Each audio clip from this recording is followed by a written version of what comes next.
তোমরা তো জানো না কখন তোমরা মরবা। শোনো, তুমি অপরাধ করিও যদি তোমার মনে হয় আল্লাহ তোমাকে দেখে না, তখন করিও।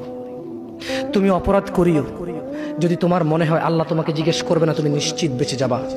তুমি অপরাধ করিও যদি তোমার মনে হয় যে আল্লাহ তোমার জন্য জাহান্নাম নির্ধারণ করবে, আর তুমি আল্লাহকে বলবা আল্লাহ আপনি বললেই হবে নাকি আমি জাহান্নামে যাব। যদি এই ক্ষমতার অধিকারী হও তাহলে তুমি অপরাধ করিও। তোমাকে বলি, মহিলা, মা, বোন, চাচা, চাচি, নামাজ ছাড়া মানুষ মুসলমান থাকে না। ওয়াল্লাহি আমি বলছি না কোথায় বাঁধবেন, তর্ক পরে। আমি বলছি আপনি নামাজটা স্টার্ট করেন। আমি বলছি না যে তারা ওই 20 রাকাত পড়বেন না 8 রাকাত পড়বেন। আমি বলছি যে আপনি পড়েন, 2 রাকাত হইলো পড়েন। আমি বলছি যে আপনি ঈশার নামাজ 15 রাকাত দরকার নেই, আপনি শুধু 4 পড়েন। আমি কি বলছি সুন্নত বাদী দিতে? আমি বলছি যে তুমি পড়ছো না, শোনো, ভয় পেও না, ঈশার নামাজ 15 রাকাত তোমার উপরে ফরজ নয়। আমি তোমাকে না করছি না 15 রাকাত পড়তে। আমি বলছি যে তুমি নামাজই পড়ো না, 4 পড়ো। এই 4 রাকাত ঈশা না পড়লে তুমি মুসলিম নও। 3 রাকাত মাগরিব না পড়লে তুমি মুসলিম নও।